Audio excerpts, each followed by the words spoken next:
Boa noite a todos. Gabriel, Mardali, Pastor Edson. Muito bem. Mardali, vamos então no livro de Lucas, capítulo 10. E eu trouxe um tema aqui para a gente discutir, pastor. Será que Yeshua fez um Sanhedrin quando ele manda os 70? Uma coisa para a gente estar pensando. Será que Yeshua fez um sinédrio? Porque ele já tinha dito, a chave do reino vai ser tirada de vocês e vai ser dada a outro. Mas vamos para a leitura. Do versículo 1 até o 12, por favor. Está falhando um pouco você, viu, Ron? Esse é o problema que eu estou tentando trocar de... O outro não estava falhando nada, né, pastor? Eu estava com o pastor no outro, não estava falhando nada. A gente vai ter que, durante a semana, marcar um dia com vocês para a gente trocar o servidor e para a gente fazer uns testes, para a gente mudar, porque é o Meet que está falhando. Mas vamos ver se a gente consegue salvar, Marta. Tá bom, vamos lá. Capítulo 10, 1 a 12. E depois disto, designou o Senhor ainda outros 70 e mandou-os adiante da sua face, de 2 em 2, a todas as cidades e lugares onde ele havia de ir. E dizia-lhe: grande em grade a seara, mas os obreiros são poucos. Rogai, pois, ao Senhor da seara, que envie obreiros para a sua seara. Ide, eis que vos como cordeiros de lobos. Não leveis bolsa, nem alforje, nem alparcas, e a ninguém saudeis pelo caminho. E em qualquer casa onde entrar, dizei primeiro, paz seja nesta casa. E se ali houver algum filho de paz, repousará sobre ele a vossa paz, e se não, voltará para vós. E ficai na mesma casa, comendo e bebendo do que eles tiverem, pois digno é o obreiro de seu salário. Não andeis de casa em casa. E em qualquer cidade em que entrardes e vos receberem, comei que vos puserem diante. E curai os enfermos que nela houver, e dizei-lhes: é chegado a vós o reino de Deus. Mas em qualquer cidade em que entrardes e vos não receberem, saindo por suas ruas, dizei: até o pó que da vossa cidade se nos pegou, sacudimos sobre vós. Sabei, contudo, isto, que já é o de Deus chegado a vós, que já o reino de Deus é chegado a vós. E digo-vos que mais tolerância haverá naquele dia para Sodoma do que para aquela cidade. Quando ele designou os 70 discípulos, que ele teria instituído um novo sinédrio. Eu não sei, eu acho meio forte para isso, enfim. Mas eu queria, se você quiser aproveitar, comentar esse trecho e comentar o que você acha sobre isso, fica à vontade. Não, a instituição do novo sinédrio não houve, né? Na verdade, o sinédrio ele tinha a obrigação de julgar questões que os anciãos de cada grupo não se sentissem aptos, né? Na verdade, o sinédrio ainda existia, né? Nem o templo havia sido destruído, nem nada do tipo. O sinédrio estava lá, ainda que corrompido, cumpria seu papel. Nessa passagem, Yeshua deixa bem claro que, assim, ou você coloca o reino de Deus em primeiro lugar, ou não coloca. Não fica em cima do muro, essa é a ideia. Mas instituição do novo sinédrio, não. Essa parte eu acho que não sei de onde que tiraram, mas um pouco de exagero, forçado. Eu asseguro que ele não institui nenhum novo sinédrio. Amém. O pastor consegue falar agora? O pastor consegue falar agora? Não? Ok. Então eu vou continuar, dar seguimento aqui. Pai, se não voltar, entra pelo celular, pai. Ou sai e entra de novo, pastor. Pode ser também. Pode ser também. Bem, enquanto isso, vamos lá. Então, depois disso, o senhor designou outros 70, né? O irmão já deu o parecer dele. Eu também acho que talvez seja um pouco exagerado, né? Porque, na minha opinião também, se eles tivessem instituindo os 70 um governo paralelo, que não seria uma coisa legal, né? Ele estaria tentando contra a própria lei, né? Desafiando a própria lei. Ele também estaria, esse 70 apareceria mais vezes, né? Não aparece nem pensa. E outra, Robson. Oi? E outra, o Sinédrio, ele fica fixo para as pessoas terem como ir até ele. O Sinédrio não ia até as pessoas, entendeu? Então, se você pega a instituição do Sinédrio, né, quando Moisés separa 70 anciãos, que inclusive vão até os montes também, comem ali na presença do Senhor, etc., eles ficavam disponíveis para que o povo, quando tivesse quaisquer dúvidas, os procurasse. Né? E eles, por sua vez, se precisassem, procurariam Moisés. Né? Eles não iam para as nações para pregar. Era tipo um fórum, Eles né? ficavam disponíveis. Né? Aí, isso, exatamente. Era o tribunal, literalmente o tribunal, onde as pessoas iam para dirimir quaisquer problemas e tal. Você até vê que os discípulos, né, quando eles estão, depois da morte de Cristo, eles continuam pregando, para o Sinédrio que eles são levados. Então, assim, você sabia para onde levar alguém ou aonde procurar para ter uma referência. Ali no caso, os discípulos eles estavam com uma missão quase que missionária mesmo. Né? Vai até lá se te receberem bem, senão vai embora. É uma missão importante quanto, mas distinta, né? São responsabilidades diferentes. Não, é igual STF, STJ, né? Quem está acima, não tem. São funções diferentes. Entendi. Alô, me ouvindo agora? Agora sim, Agora pastor. sim. Deixa eu só comentar uma coisa aqui, o senhor já fala.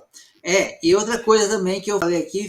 Eu também queria comentar esse texto. Não, já o senhor comenta. Só faz uma coisa antes que eu esqueça e fica mal explicado.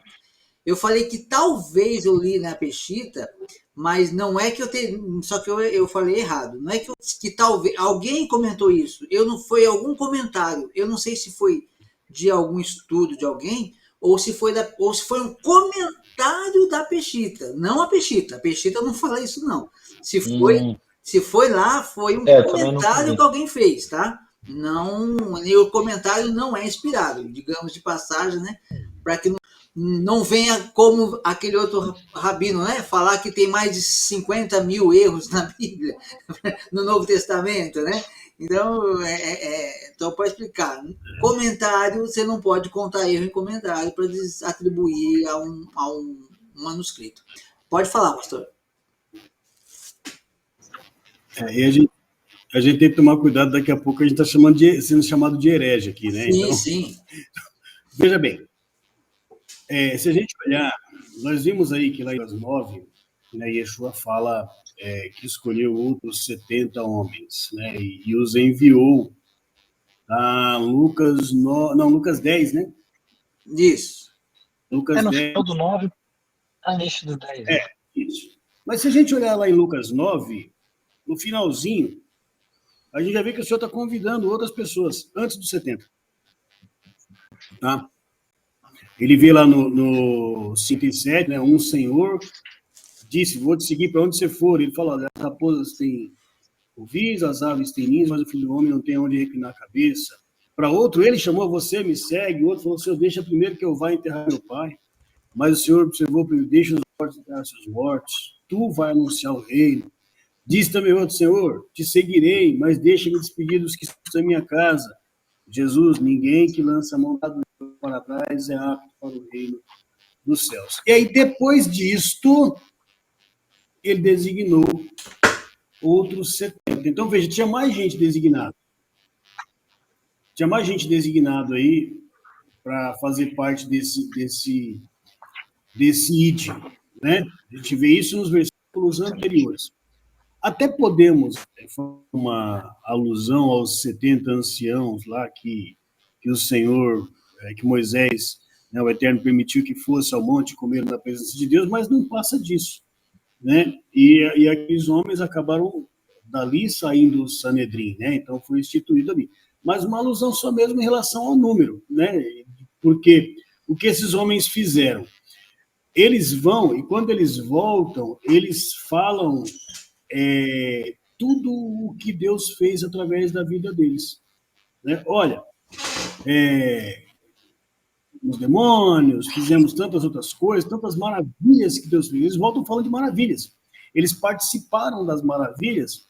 E aí, isso está mais embaixo lá, é que não chegou ainda para ver, né? A volta deles. Acho que nossa leitura não foi até lá, né? Não. Não, a gente vai daqui a pouco. Não foram. Mas é o próximo tópico. Mas na frente a gente vê eles testemunhando disso. Então, eles participaram, Yeshua deu poder a eles para eles fazerem algo. Então, eu penso que se existe aí uma comparação, seria mais nesse sentido, não uma instituição do novo Sinédrio, né? Então, tinha ali testemunhas da glória de Deus. E aqueles 70 anciãos que comeram na cruz são testemunhas. Eles viram a glória de Deus. Então, nesse ponto de testemunha de que o Senhor operou através da vida deles, aí sim. Mas, na minha opinião, não passa disso. Ok? Quando nós... Desculpa. Não, eu concluí, pode falar. Quando nós, numa outra oportunidade, né, depois de estudarmos, enfim, não sei nem se eu vou falar para mais aqui, quando nós começarmos a falar de coisas mais profundas, né, de revelações, a gente vai começar a verificar que existe sim certa simetria numeral, né? Por exemplo, você pega o primeiro capítulo de Mateus, são 14 gerações, 14 gerações. A vida de Moisés, 3 períodos de 40 anos. O povo de Israel no deserto, 40 anos. O período do jejum de Yeshua, 40 dias. Moisés no Sinai, 40 dias. Então assim, existe sim significados nesses números. Existe uma similaridade do Sinédrio com esses 70, também existe, mas são coisas assim que eu acho que talvez até não vai conseguir continuar o estudo. A gente vai entrar aqui por um outro viés, né? Existe uma similaridade com o Sinédrio, sim, Sanedrim, mas não que seja instituído um novo Sanedrim. Então, as responsabilidades deles, as funções eram diferentes. Ok. Margali, lê para nós o regresso, então. Aí o pastor já aproveita e comenta. De 17 ao 20. 17? Isso. Nós paramos no 12. 12? 12 ao 20? 12. Não, perdão, é verdade, eu pulei. Desculpa. É do 13 ao 16. 13 ao 16. Isso. Haverá menos rigor para Sodoma do que para aquela cidade, final do 12. Vamos lá. Ai de ti, Corazim, ai de ti, Betsaida, porque se em Tiro e em Sidom se fizessem as maravilhas que em vós foram feitas, já há muito, assentadas em saco e cinzas, se teriam arrependido. Portanto, para Tiro e Sidom haverá menos rigor no juízo do que para vós. E tu, Cafarnaum, serás levantada até o céu, até o inferno será batida. Quem ouve a vós, a mim me ouve. A quem vos rejeita a vós, a mim me rejeita. E quem a mim me rejeita, rejeita aquele que me enviou. E voltaram os 70 com alegria, dizendo: Senhor, pelo teu nome até os demônios se nos sujeitam. Ok. Olha só, aqui na questão de Corazim, eu vou comentar isso aqui, se o pastor quiser, ou o irmão, quem quiser pode ficar à vontade. E depois também tem a questão do regresso. Mas uma coisa que me chama a atenção aqui é que a coisa é mais séria do que a gente está pensando, ou do que a maioria pensa, do que eu pensei a vida toda.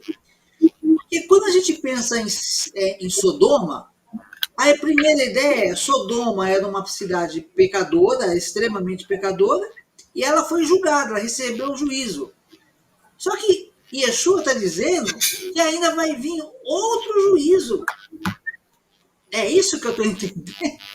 Aí, porque, olha só, ai de ti, Corazim, etc., porque se em Tiro e Sidom tivesse superado os milagres que se fizeram, que em vós se fizeram há muito, que eles teriam se arrependido, assentados em panos de saco e cinza. Contudo, no juízo, haverá menos rigor para Tiro e Sidom do que para vós outros. Para Tiro e Sidom. Não, acho que eu entendi errado. Aqui.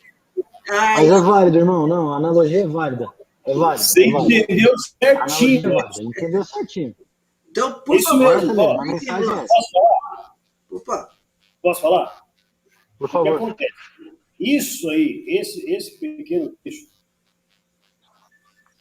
arrasa com o argumento de que o sofrimento é aqui na Terra. Não, o inferno é aqui, coisa nenhuma, não sabe de nada. Aqui é o paraíso. O Guerrinon vai ser inaugurado ainda. Aqui é o paraíso, dependendo da situação. Exato, dependendo da situação, isso aqui é o paraíso. O que acontece é o seguinte, Sodoma não podia continuar existindo do jeito que estava. Precisava dar um basta no que estava acontecendo lá. Esse é o ponto. Chega um momento que o homem chega a um estágio pecaminoso que, se continuar, ele vai causar estrago em outras nações. Em outras gerações. É uma laranja podre que você precisa tirar. Entende? Então, ali, na verdade, o extermínio daquela nação nada mais é do que uma misericórdia com o restante das nações que estão em volta ali, porque vai contaminar todo mundo. Aquele pensamento.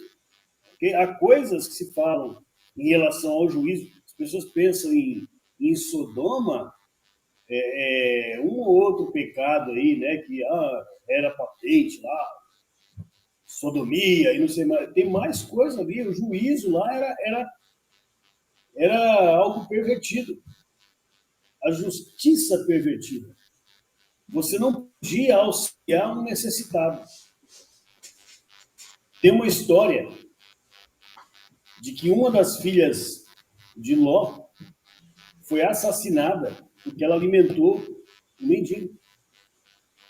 Não tem que cuidar. E veja por que eles foram até Ló. Chegaram estranhos e Ló os abrigou. Não era para abrigar. Eles tinham que ficar na cidade, na praça, para eles fazerem o que eles quisessem com eles. Porque esses estranhos iam sair e falaram, não vai para a cidade, não. Não vai lá, não é perigoso. Se você for lá, você morre. Entende? Então, assim, era um estágio de maldade muito grande. Eu até estava comentando esses dias, porque quando os anjos vão até Abraão, ele fala assim, o clamor de Sodoma chegou até a mim. Então tinha alguém clamando lá? Entende isso? Quem estava clamando? Então tinha justo clamando lá? Não devia ter muitos, né? Eu acredito que as vítimas. Eu quero isso, mas não quer dizer que as vítimas fossem injustas. O que quer dizer, um raciocínio meu, toda vez que você causa um sofrimento a quem quer que seja ele bom ou mal, seja ele um animal que você chuta, e ele com os olhos dele está olhando,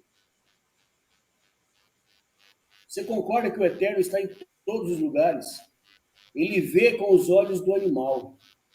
Ele vê com os olhos da pessoa que está fazendo mal. Ele vê com os olhos daquele que recebeu o mal, ainda que ele também seja mal. Então, o clamor que você está sofrendo, você clama, e agora? Aquele clamor, ainda que você não dirigiu ele ao Eterno, ele chega ao Eterno porque foi o Eterno que ele fez. Então, ele vai até o Pai. Ele falou, vou descer para ver se as coisas... Ele já sabia como era, ele não precisava ver. Né? Ele foi ali para fazer juízo. Ali era mais um ensino para Abraão, né? Que entrou como intercessor e deixou o ensino para nós aqui. Ok? Então, mas a maldade que nós fazemos, seja para o que for, se é por maldade, ela chega, o clamor chega até Deus. Né? Deus vai lá e executa o juízo. Por quê? Imagina se aquela forma de pensar começasse a ser propagada para as demais cidades em volta.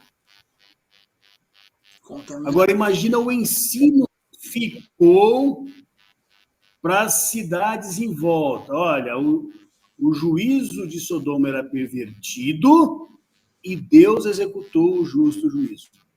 Olha o temor. O temor que deveria ter tido na experiência do dilúvio, que não fazia tanto tempo assim, certo?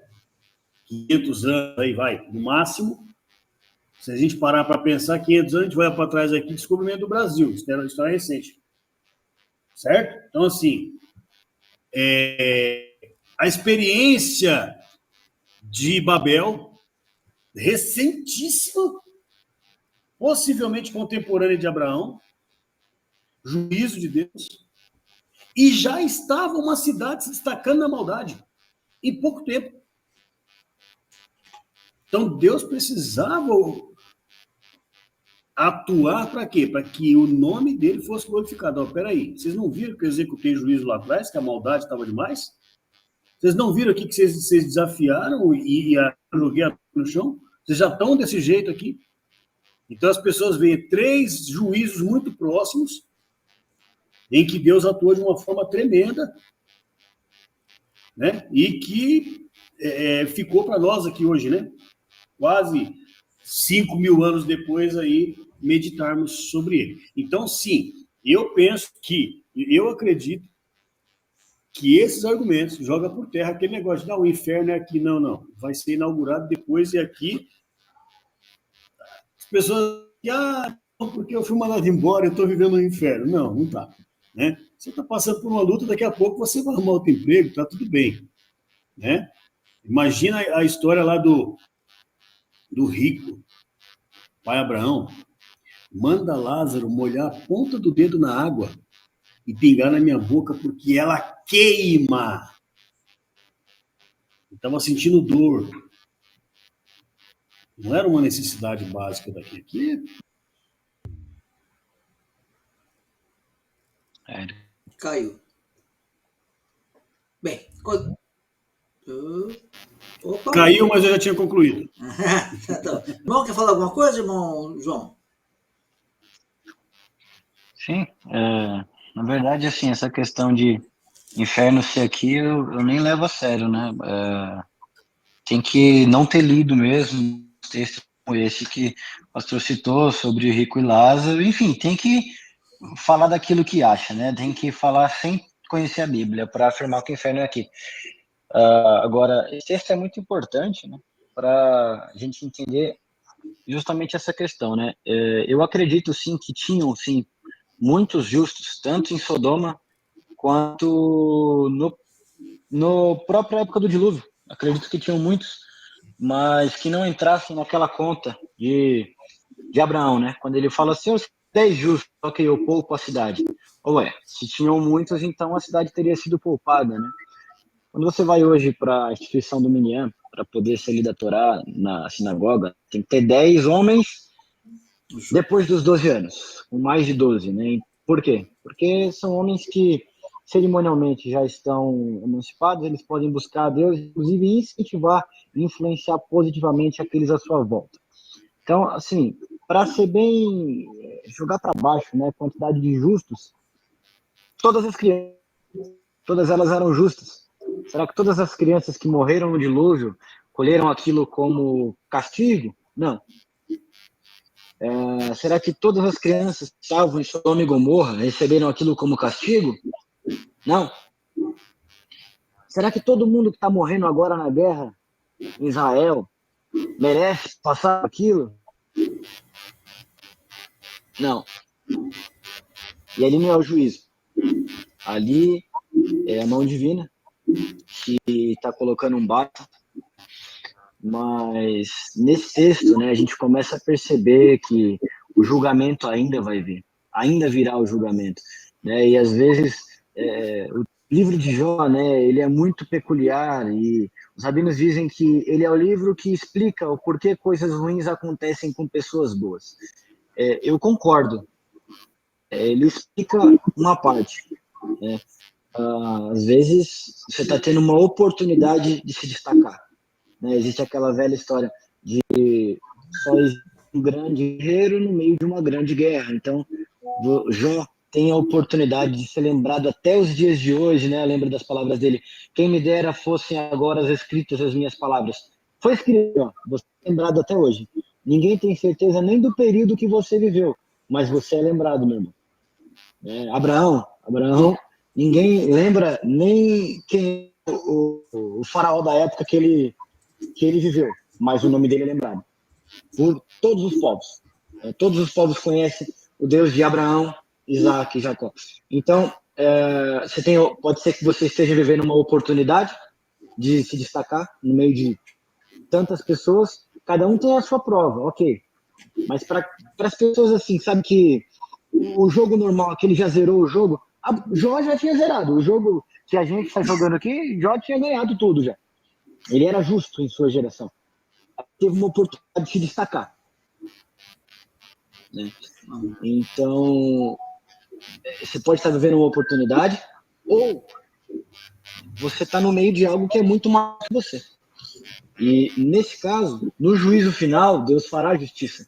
É por isso que só Deus pode julgar? Sim, só Deus, porque Sodoma foi destruída.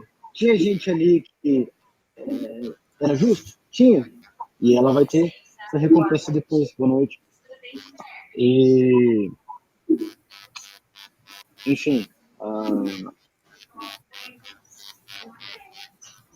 agradeço. Depois eu continuo. Ok. Muito bem. Uma coisa que a gente nunca tinha pensado, para falar a verdade. Criança em Sodoma é uma coisa que nem passa pela minha cabeça, nunca tinha passado, né? A existência de criança em Sodoma. Né? No dilúvio também. Né? Sim, no dilúvio. E lembrar que as crianças crescem também, essa é a parte difícil da gente assimilar, né? Porque tem muita gente que mas por que fez? Deus sabe por que de todas as coisas, né? Mas, enfim. Vamos lá. A semente que estava nas crianças. O que foi ensinado para as crianças, né? Embora elas fossem inocentes, a semente que estava dentro delas poderia não ser uma boa semente, né? Então vamos lá. Aí o João fechou com uma palavra-chave para mim.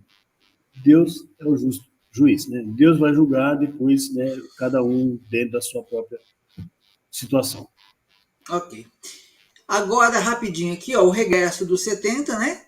Regressado, possuído de alegria, dizendo: Senhor, os próprios demônios se nos submetem pelo teu nome. Eles estavam acostumados a ver Yeshua dando ordem aos demônios para sair, e agora eles começam a sentir isso, eles mesmos fazendo pelo nome de Yeshua.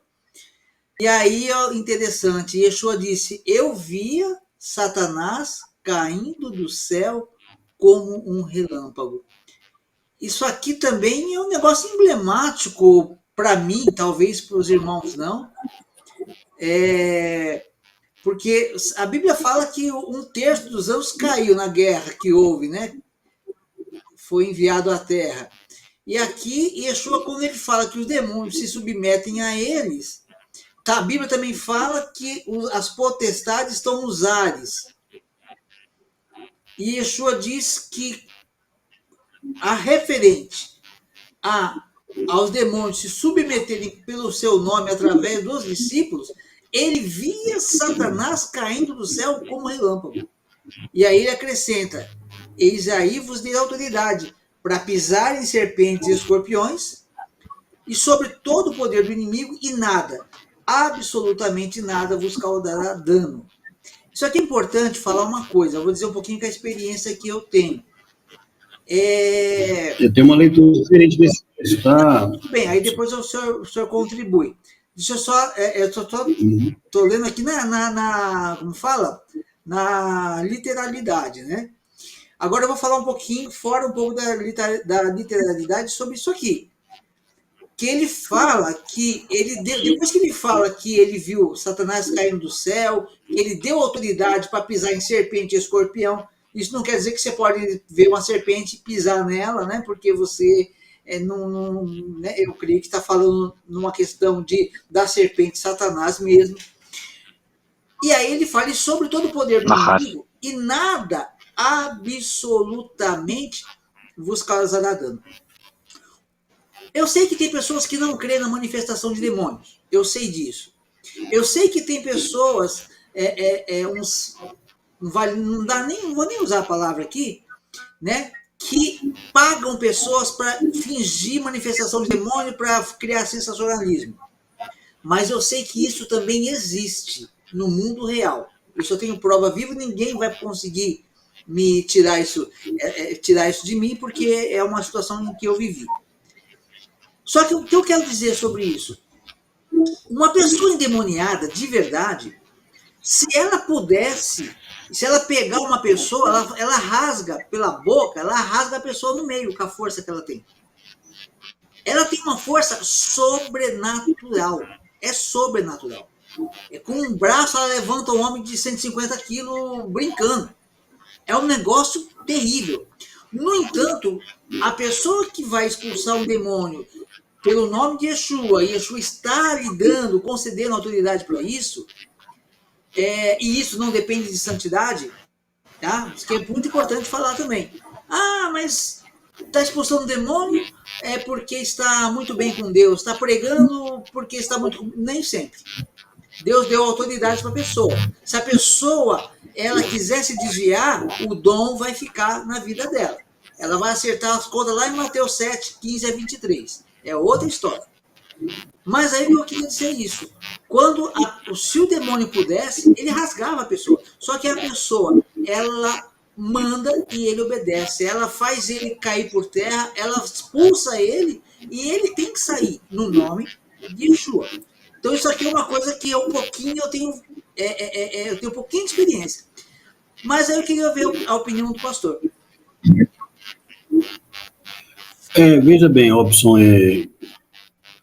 graças a Deus, eu nunca vi uma experiência dessa aí. E eu já vi coisa então, feia. assim, já falei para vocês, mas atendi uma pessoa e tenho conhecimento de testemunhas, tá? Essa pessoa foi para um hospital, de que essa pessoa levantou uma cama de ferro. Testemunha que não tem por que mentir. Sim. Tá? Gente de confiança. Falou, o cara colocou o pé debaixo daquela cama de ferro e levantou a cama. É uma força sobrenatural. Eu testifico aqui que eu ouvi isso de uma pessoa que eu confio. Tá? E outra coisa, eu não tinha atuado, eu era criança e eu já vi possessão. Então, assim, e já vi porque fui colocado ali para isso mesmo. Tá? Então, assim, eu acredito. Não é uma questão de acreditar ou não acreditar. Tá? Eu acredito porque é bíblico, então se eu não acreditar, eu tenho que rasgar a Bíblia. Então, eu acredito. Ponto. Agora, o que eu acho importante do texto? A leitura que eu faço desse texto aqui é o seguinte: eles voltaram dizendo, Senhor, pelo teu nome até os demônios nos sujeitam. E Yeshua faz uma advertência. É uma advertência, porque eles voltaram eufóricos. Olha, eu vi a queda de Satanás. Eu vi Satanás ser lançado no chão. Então, ele sabe o poder do opositor. Ok? Eu vi. Eis que eu vos dou o poder para pisar a serpente e toda a força do inimigo, e nada vos fará dano algum. Mas não vos alegreis, porque se vos sujeitam os espíritos. E eu também já vi pessoa tripudiar em cima de espírito. não, que eu sou cheio do Espírito de Deus, se eu pôr a mão e não cair... É o requequer. Tá entendendo? Então, pois é. Então, peraí. E o que Yeshua diz aqui é o seguinte, não se alegra por isso. Muito pelo contrário. Se tem uma coisa que eu tenho, quando eu, uns bons anos atrás, me converti realmente ao Eterno, eu pedia dom ao Senhor. Mas eu tinha um medo. Eu falava, Senhor, não me deixe ensoberbecer. Por quê? Porque é um passo para a queda. De fato, eu concordo com o irmão, que está lá em Mateus, né? Tem pessoas que vão fazer um monte de coisa, mas se eles não estão de acordo com a palavra do Eterno, Deus fala que ele permite isso. Ele permite alguém ressuscitar um morto. Está lá em Deuteronômio. Se ele fizer um sinal, mas se ele ensinar vocês a não guardar minha lei, não creias. Por quê? Porque não é o sinal, né? Então, assim, eu sei, Deus deu autoridade para ele fazer isso, eu sei. Tá? Concordo com isso. Mas aí o ensino de Yeshua é cuidado para não se ensoberbecer. Por quê? Alegrai-vos, não porque os espíritos se vos metem, mas porque vocês estão com os vossos nomes escritos no livro da vida. Essa para mim, é a grande lição desse texto. Né? Por mais que o Eterno ele nos abençoe, ele nos capacita, aqui tem muita coisa que nós poderíamos falar sobre essa questão das serpentes, sobre os espíritos, sobre tudo aqui, inclusive sobre a serpente, podíamos falar da Nahash, né? A inclinação para o oito.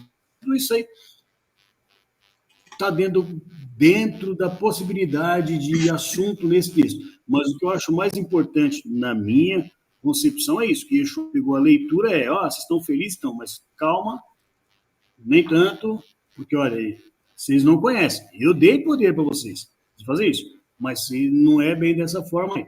Como eu vi, certa vez, os irmãos vão lembrar de uma época que teve um dirigente aí, que desrespeitou uma religião inteira, certo? Ao vivo, ofendendo lá uma entidade, e depois ele adoeceu. Lembra disso? E parece que virou devoto da entidade ainda, se não me engano. E depois virou devoto da entidade. Então, veja bem, certo? O que Yeshua está ensinando para a gente aqui sim, eu estou dando poder para vocês, mas que a vossa alegria seja porque vocês têm acesso à eternidade. O nome de vocês está escrito no livro da vida. Cuidado com a soberba. Né? Então, é isso que eu ia falar aqui, já abro para os irmãos falarem aí. Alguém quer fazer algum comentário? Bom, se ainda der tempo, eu ia só concluir o que eu estava falando na última, era que às vezes a gente pensa, né, que aconteceu uma tragédia lá em Sodoma, contado, se todo mundo que viu Yeshua viu os milagres é porque merecia, e na verdade Yeshua vem falar que é um peso para quem viu, né, você tem uma responsabilidade ainda maior, né, e inclusive isso nos alcança, né, a parábola dos talentos. Você recebeu um talento, ok, então usa, senão você também vai responder sobre isso, né? Então, nem sempre na verdade, a gente nunca tem acesso a tudo, né? Sempre que a gente achar, isso é injusto. Calma, a justiça, tem aquele texto, bem-aventurados os que têm sede de justiça, vocês serão fartos. Fica tranquilo que isso tudo vai se resolver, né? Com relação a esse último texto aqui agora, Robson, desculpa, essa parte de um terço do céu ter caído, se um dia você achar essa referência, me manda, por favor. Na minha Bíblia não tem, nas Bíblias que eu li até hoje não existe, né? Apocalipse, Apocalipse. Eu sei também. Te dou o texto em minutos. Por favor. E assim, o nome Lúcifer, né? Ele não existe. Questão de o Satã, né, que é o opositor, né, que aí pode entrar, inclusive, dependendo da interpretação que se der para Gênesis, de com quem, né, Eva estava conversando, que é a Nahash, serpente. Em um texto é traduzido como Nahash, em outro traduzido como serpente. A mesma palavra, lá em Êxodo, o Levítico, não lembro agora, é traduzido como inclinação para o mal. Né? Então, Eva estava conversando com a inclinação para o mal. Um dos nomes para Satã no hebraico é justamente Yetzer Hara, inclinação para o mal. Então, você pode considerar que Eva estava conversando com Satã lá no Éden, no jardim, não no Éden, desculpa. Agora, nesse texto aqui, uma parte que talvez eu interprete diferente da maioria das pessoas, né? Os discípulos falam, mestre, em teu nome, né? Pelo teu nome, pela salvação, né? Enquanto eu tô, o que é a salvação? Era a missão ali. Não é que eu possa usar o nome de Cristo como amuleto para fazer qualquer coisa. Eu quero pagar a lâmpada ali, eu vou usar um milagre para isso. Não. O nome de Cristo, né, Yeshua, é literalmente salvação. Então, enquanto eu estou no caminho para cumprir o propósito, a missão que me foi dada, se precisar contrariar a lei da natureza, eu vou conseguir. Esse é o nome de Yeshua, a salvação. Se a missão deles era a salvação, Paulo foi picado e não morreu. Ok, porque ele tinha um propósito para cumprir. Depois ele morreu. Por quê? Já tinha cumprido o propósito. Então, não é que usando o nome de Yeshua, eu vou sair fazendo o que me der vontade. Não. O nome dele é o quê? Salvação. Ok. Pela salvação, eu vou conseguir passar por quaisquer obstáculos que eu precise transpor. Aí, ok. Então, quando eu estou vivendo a missão, Deus me dá condições de ultrapassar qualquer obstáculo. Né? Agora, esse... E já vou te dar outra referência. Aí de Tiago, que fala dos anjos que estão presos, ok? Ok. Tendo em mente já essa interpretação de que Satã caiu e levou consigo um terço dos anjos, eu consigo encontrar em Apocalipse um endosso para essa doutrina. Mas vamos supor que não existisse essa doutrina prévia. Você conseguiria desenvolver essa doutrina com base nesse texto? Não. Ela não pode vir daí. Se ela já tivesse João, tem outros textos, eu estou pegando o Tiago para te mandar aqui, que há anjos que estão presos, ok? Então, assim, eu tenho que, para desacreditar que houve uma desobediência, então eu tenho que realmente acreditar, pegar o livro de Tiago, rasgar ele. Ela está dizendo que os anjos... Calma, não sou Lutero, que estão deixando o seu principado, que estão deixando... Tiago, não, acho que é Pedro. Estão deixando o seu principado, que estão presos em cadeias. Então, assim, eu ainda Mas da onde ele fala que são anjos? Peraí, deixa eu te falar já. Pode continuar o assunto que eu vou te mandar no WhatsApp para você. Não, mas aqui eu não estou nem falando que é anjo. Estou falando que caiu do céu. Se era anjo, se era demônio. Então, pois é. Não estou entrando nessa questão. A história de Lúcifer cair do céu. Como eu disse, minha interpretação, Lucas, eu vi a inclinação do céu, a inclinação para o mal, veio do céu à terra. A interpretação, Lúcifer caiu. Eu entendo. Caiu da onde exatamente? O céu fica em algum lugar muito mais alto que a gente para ele ser lançado? Não, difícil, a gente complicado, não, a interpretação. Nem nós e nenhum rabino jamais subiu ao céu para falar para nós como que é realmente. A gente tem uma ideia pelo Teve rabino que subiu. Rabino que subiu. Inclusive está no Novo Testamento. Paulo subiu. Mas ele explicou como é. Ainda assim, você percebe. Então, na verdade, é complicado, né? Mas a gente não acredita no Olimpo para falar, ele foi lançado para a Terra. Eu até te dou a origem de onde vem tem uma esse passagem que fala ele não é bíblico, ele é pagão. Mas tem uma passagem que fala que ele, como fala, que foi expulso do céu aqueles que dia e noite acusavam os servos de Deus. Lembra dessa passagem? Vamos ver. Não. Foi expulso. Eu mandei um texto aí, João. 2 Pedro. Aquele que acusava. Segunda Bom, Pedro... se vocês quiserem deixar isso outra oportunidade, sem problema, até porque acho que a gente vai sair de Lucas aqui, né? A minha interpretação sobre o texto de o que está escrito como Lúcifer se lançado à Terra, eu interpreto como sendo a inclinação para o mal, que é a mesma inclinação para o mal que para mim está lá no Gênesis, ou se quiserem manter também, a gente continua. A serpente era a manifestação, era a personificação da inclinação para o mal, não era? Então, para mim não era nem uma serpente, era a inclinação para o mal, é que traduziram como serpente, mas de qualquer forma não afeta. Mas o texto que nós lemos fala, eu vi Satanás ser lançado. O texto em português, porque o texto, a palavra Satanás nem existe. Sim, a gente tem a ideia, deixa eu só ler o versículo para você, que eu até aqui na pestita, é do Apocalipse 12:10. Eu ouvi uma grande voz do céu dizendo, eis o resgate e o poder e o reino de nosso Elohim. Eu vou continuar escutando aqui, mas eu vou precisar cuidar de outra coisa aqui, senhores. Eu não sei se eu volto, então shalom. Shalom. Pois foi lançado fora o acusador de nossos irmãos, que os acusava de dia e de noite diante de nosso Elohim.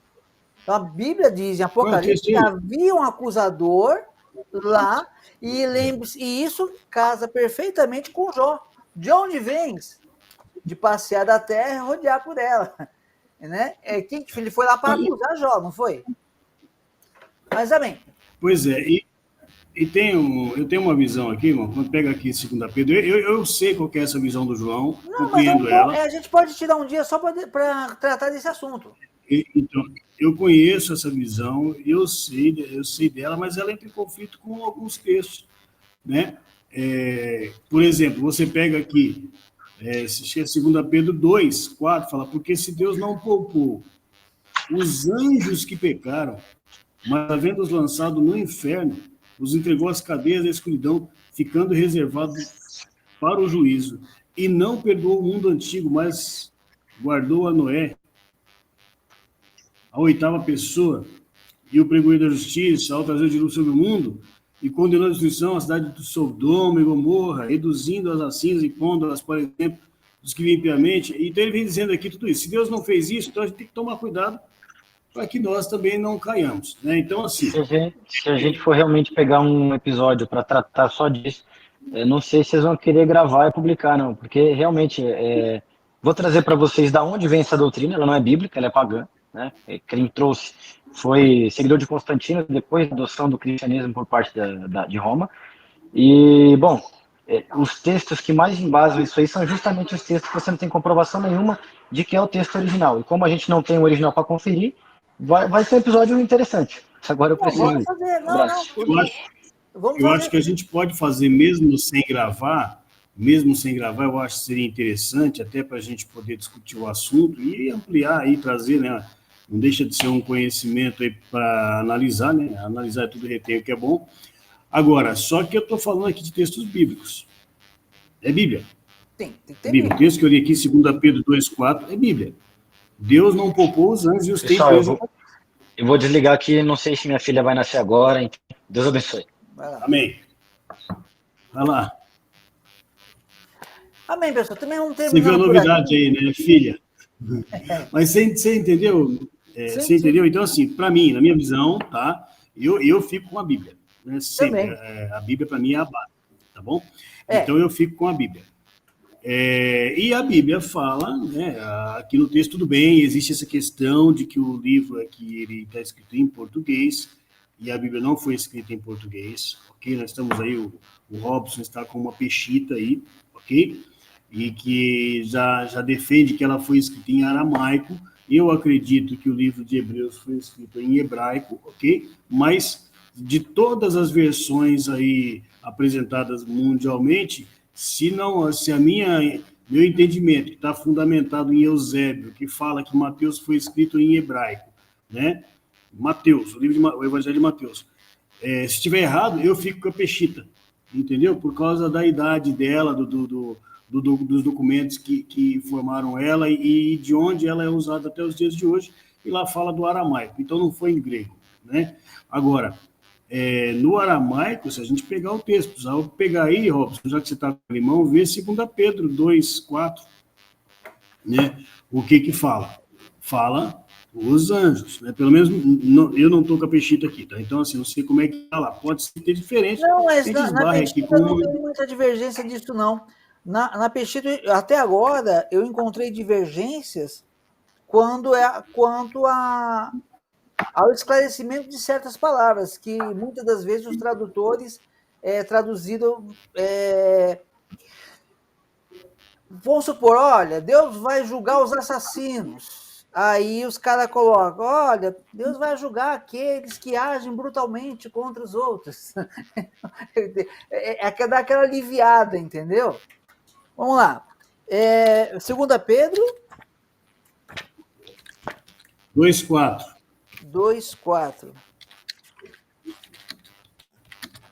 2 Pedro 2:4. Pelas quais lhes Deus... é isso mesmo? Peraí. Não, aqui é 2. 2:4.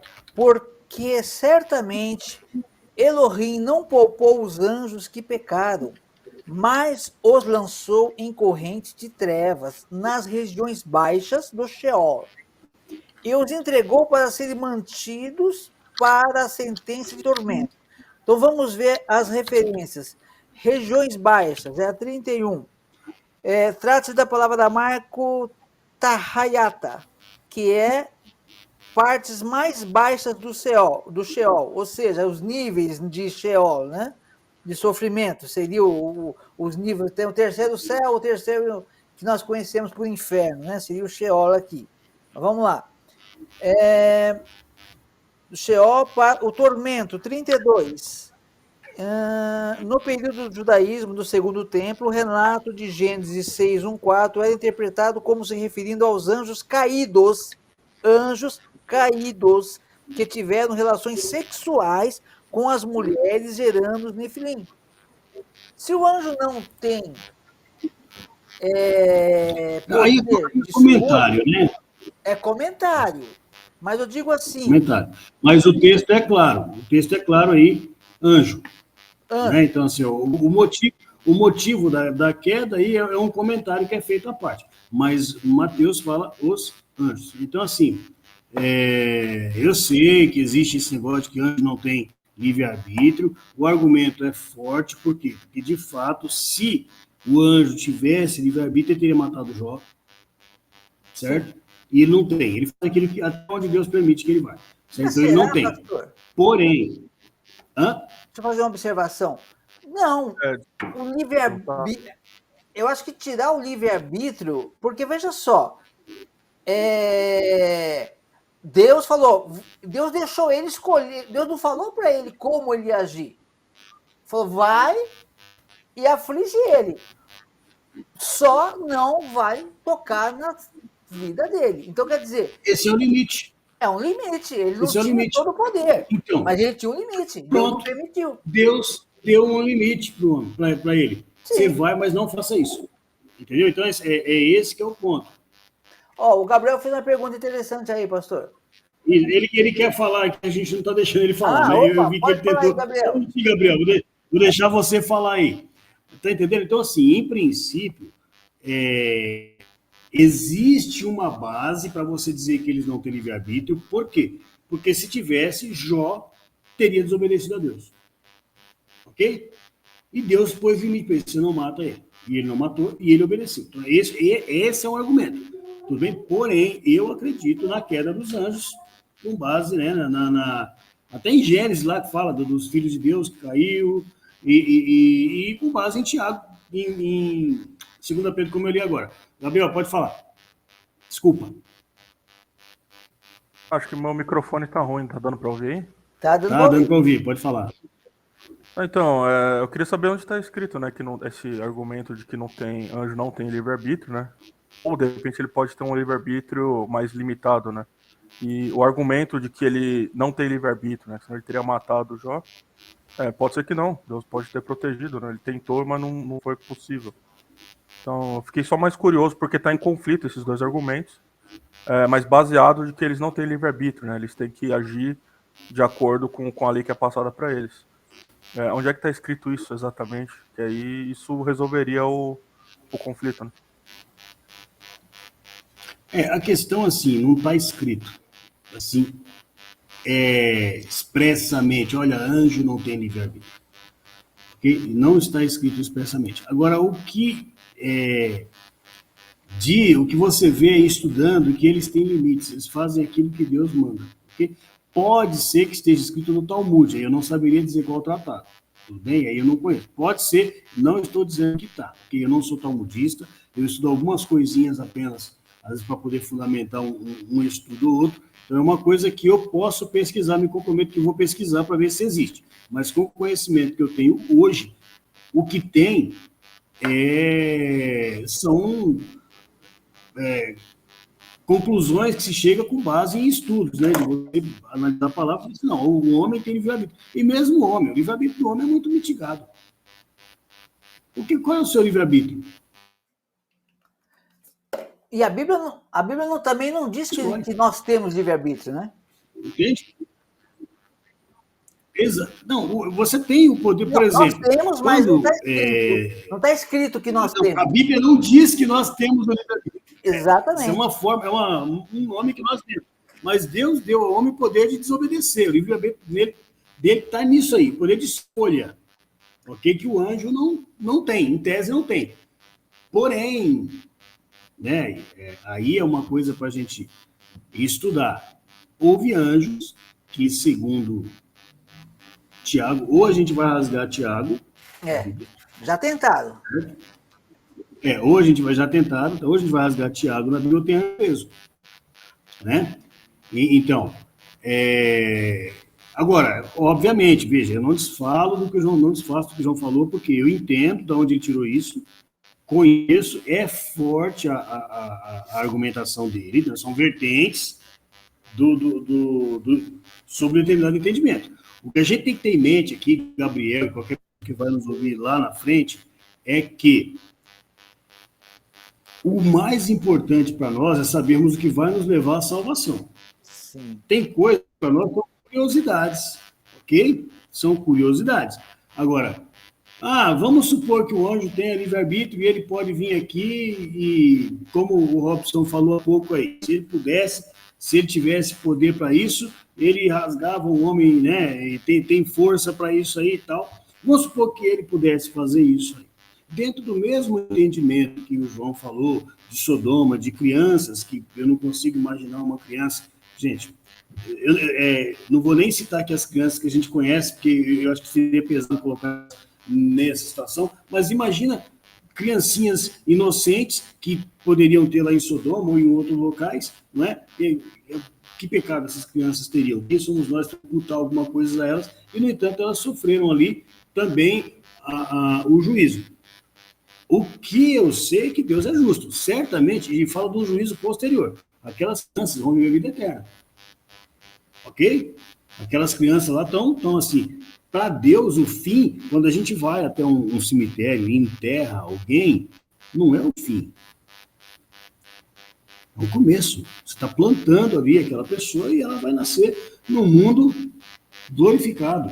Ok? Se ela foi para a vida, ela vai nascer para a vida, senão para a morte. Então, mesmo que o anjo tivesse o poder de fazer isso, que ele não teve, ele tivesse o livre-arbítrio de fazer isso tudo aí, e ele pudesse nos atingir, não é isso que viria nos trazer condenação, mas é os nossos atos. É os nossos atos de condenação. Tá? Mas voltando para a pergunta do Gabriel, expressamente não está escrito, entende, Gabriel? Expressamente, não é que não está, pode até estar num livro talmúdico ou num outro estudo cabalístico aí tal, algo que eu não conheço,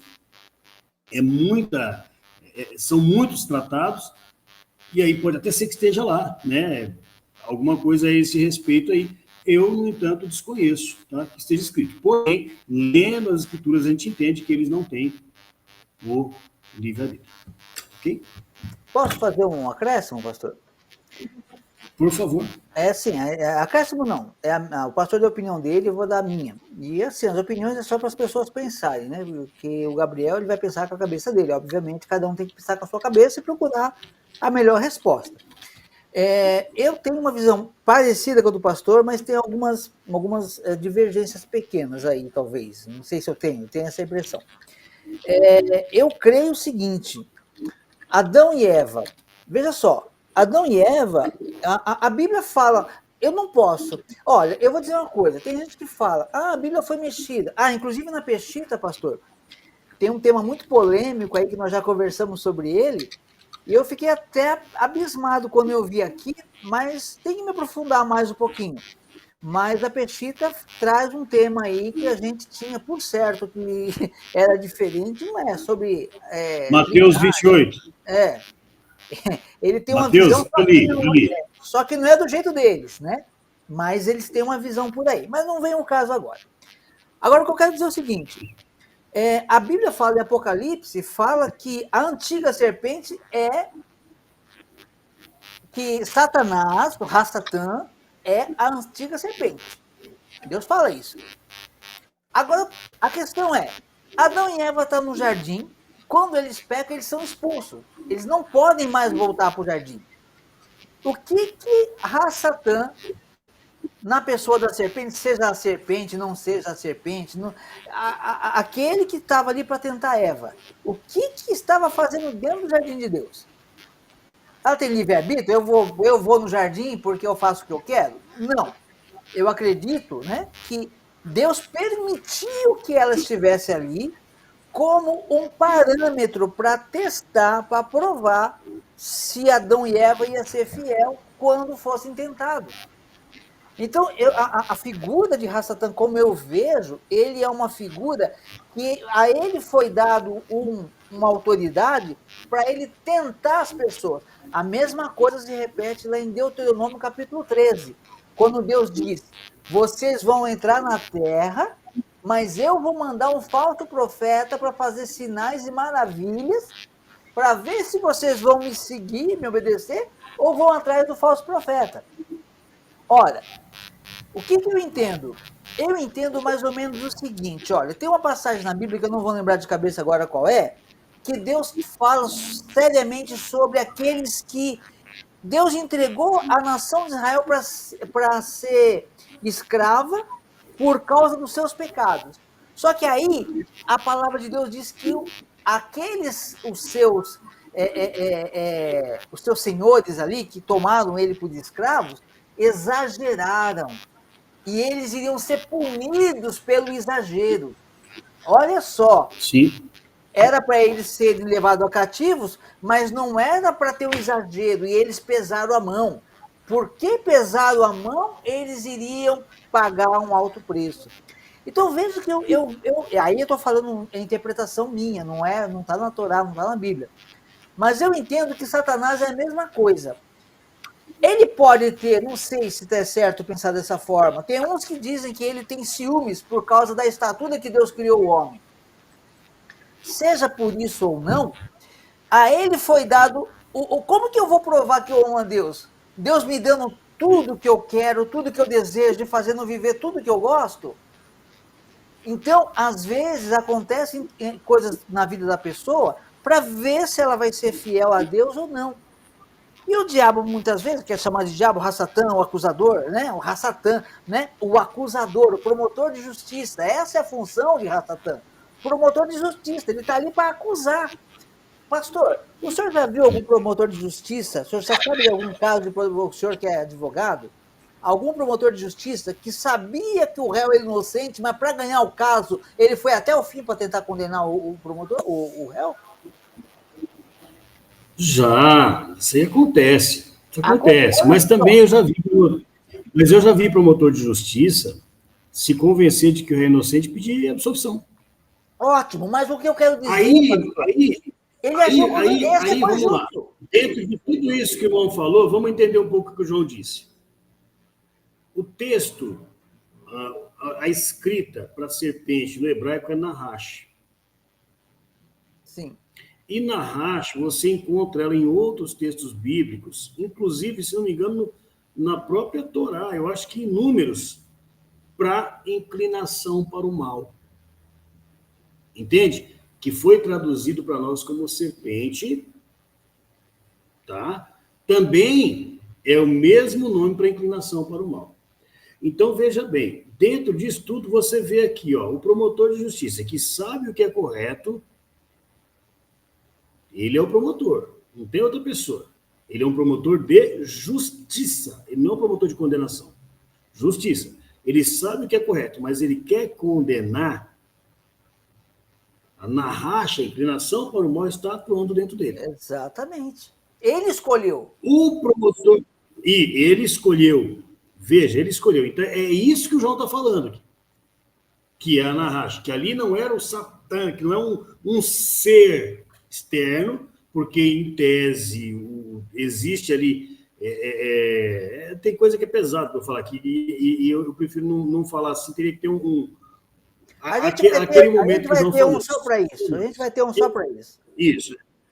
Entendeu? Então, assim, então ela racha inclinação para o mal. Você vê, por exemplo, a questão de... Você falou aí, eu esqueci o outro texto que você falou, mas eu vou dar um outro exemplo. Esaú e Jacó. Todos nós temos condição de ter a personalidade de Esaú e a personalidade de Jacó.